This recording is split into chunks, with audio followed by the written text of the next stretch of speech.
Namaskaram. In my previous video, I spoke about the journey that we've had since the inception of Shuddhi Vidya and how it has led to some of the initiatives that we are currently undertaking. Today, I'd like to throw some light on the journey that we have had so far in our collaboration with Isha Vidya. I'd like to talk about some of the progress that we've made and also some challenges that we face so that you as an independent observer can participate in our journey and offer insights if you have some or take away something constructive from our learnings and from our activities. So I'm going to speak about what has happened so far since the beginning of our collaboration. During the first week of July, the Isha Vidya admin team and I had a meeting along with some of the teachers from 3 Isha Vidya schools. These schools are in Coimbatore, Dharmapuri and Erode, abbreviated as SGP, DHA and ERD respectively. In the meeting, we discussed how we will conduct this course. We settled on the logistics and we quickly set up a Google Classroom, which is the platform that we intended to use to organize the course content and to give assignments to the students. And the teachers created some WhatsApp groups to interface with the kids. The teachers then shared the class code to the Google Classroom on these groups, and soon we had plenty of kids join the class. So I had some assignments posted on there for them to complete, and kids were joining and they were starting to complete the assignments or at least mark them as submitted. So it was starting to look like things were going well. But within a few days of having all that set up and watching the students respond, it was clear that there were a few issues with the way things were happening. The first issue was that all the students were accessing this on their smartphones from their parents, siblings or relatives. And so they were just using whichever email ID was already logged into that device. So inside the classroom app, we had the names of their parents, siblings and relatives and not that of the students. So it became really impossible for us to identify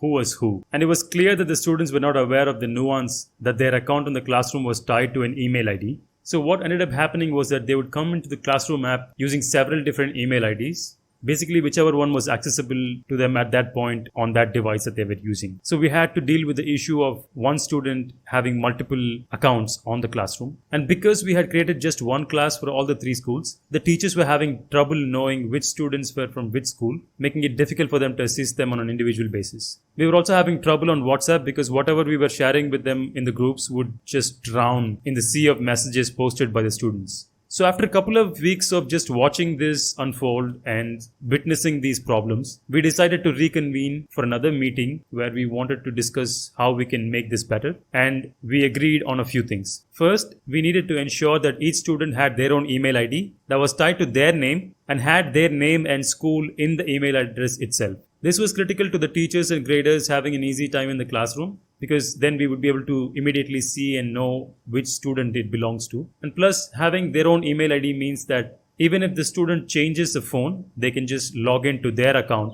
on whichever device they end up using. Second, we needed to have 3 separate classes on Google Classroom for the 3 different schools so that we could have a manageable number of students restricted in each class. And also the teachers would be sure that each of the students in that class belongs to their school. This would really make it easier for the teachers to offer individual attention wherever it is needed. The third thing we decided to change was that we needed to create WhatsApp groups where only the admins can post content so that we could share information, announcements and other messages on the group without having our voices be drowned by those of the students. Aside from ensuring that they have their own email IDs, we decided that we need to have a registry of all the new email IDs that the students were creating for themselves. So we created a Google form to collect the new email IDs along with their name, school, class and contact information so that we had a proper register of who was using which email ID. And once we started collecting the email IDs, it was quite evident that some of the email IDs entered in the form had spelling mistakes and some of them were just invalid. So we decided that we needed to verify these email IDs so that we had reliable data. So what I did was I sent out emails to all of the email IDs in that list asking them to respond back with the word verified. Whichever email IDs were able to respond back with verified were marked as verified in the list. And this way we were able to identify invalid email IDs as well, because the moment I send out an email to an invalid email ID, Google lets me know that that email ID is invalid. So I was able to mark that as invalid in the list as well. Next, as I noted in the last video, we had the students grouped into different teams with their individual team leaders. So we created another form for these individual team leaders to register their teams along with information about the members of their team so that we had a complete list of all the people participating in this course. So now we had a curated list of verified email IDs of each student and the individual registration entries for each team. And it started to look like we had everything under control now. Once we started to gain a sizable number of students who had had both a verified email ID and a place in the registered teams. We invited them to the class linked to their school on Google Classroom. This time, unlike previously, we disabled the option to join the classroom using a class code. This was done to prevent them from joining the classroom using multiple email IDs. What we did instead was to send them an email invite to the verified email ID so that they could join the classroom using that email invite. And we also created a screencast video showing how they could easily do this. And we posted these videos in the WhatsApp announcement groups. We were expecting students to join the classrooms in large numbers and things to be quite smooth afterward. But unfortunately, we failed to see anything more than a fraction of the students complete all the steps successfully. For us, it seemed like these steps were rather simple and straightforward. But for a lot of these students, these must have seemed convoluted and discouragingly complex. And it showed in the low number of students who were able to join the classroom successfully after completing all the multiple steps involved in that process. We made attempts to explain the process through posts on the announcement groups, both using voice recordings and using screencast videos. I also wrote a script for the leaderboard app where they could see which of them had completed the steps of the process successfully and which of them hadn't. But all these seemed lost on them. Still, only a very few number of people had joined the classroom successfully, and it was fairly unfair to have such a low number of people complete.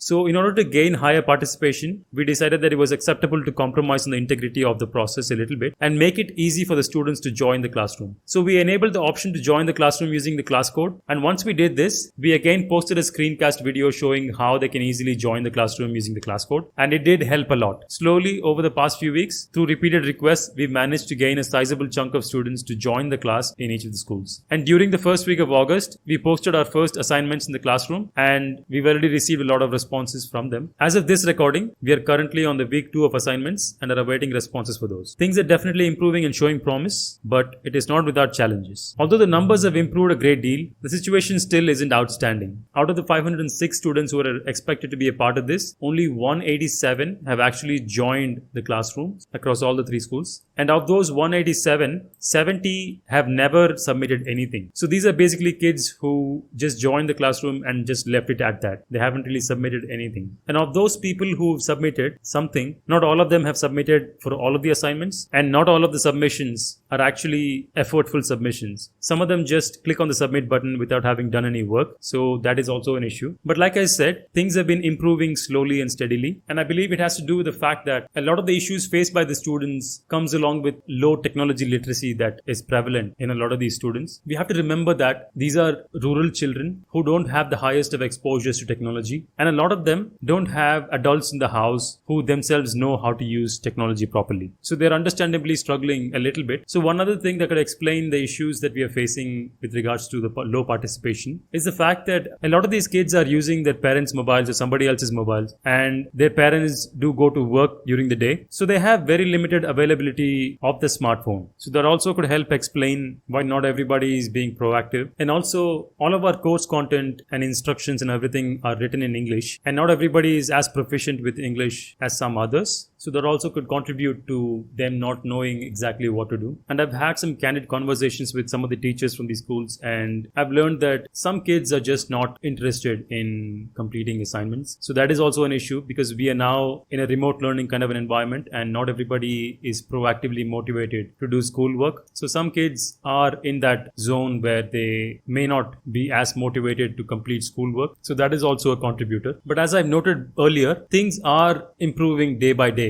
The more time that the kids are spending in this environment, in this setup, the more they are becoming familiar with it, and the more they are able to know what to do. So we are getting more and more submissions every day. So that's a good thing. And from our part, we've done a few things to make sure that students are able to participate more proactively, and they're able to easily figure out what they're expected to do and do all of that. One of the things that we've done is we've enhanced this leaderboard app to show some key statistics about how they're performing. For example, if you look at this page, we are seeing a list of teams that are participating, and these teams are organized with the highest scoring team at the top. So at the moment, this is the team that is leading, followed by this one and this one and this one. So we have the average score of their team along with other statistics displayed here. And if you click on them, you'll be able to see the individual members' performance. And if you click on any one of their names, you get to see their performance in the individual assignments that we've done so far. So they get to see which assignment they've scored something on and which ones they didn't score fully on. And it's all color coded so that they get to see what the colors mean. And the legend is provided right here. So these are some of the top teams. And if you look at some of the other teams, you'll see that some of them have missing assignments. So some assignments are complete and some of them are missing. And in some of them, they have not scored all of the available points, and their total points are available here. So this is a way for them to quickly and easily see how they've performed and how their team members have performed, because this is available for everybody to see. So these are some changes that we have brought in, and they can also have a look at how their school is performing. So you can see here that even the schools are sorted in terms of highest score first. So this is indeed a competition between the schools as well. And the nice thing about the students tab here is that since this page is available for anybody to come have a look, the parents of these students can come here and have a look at how their kids are doing. So for example, if my child was part of this course, I could just come here. Suppose this was my child's name. I could simply know that my child has not submitted any of these assignments and they've scored 0 out of 20. And so I get to know that this is the performance of my child, and it's all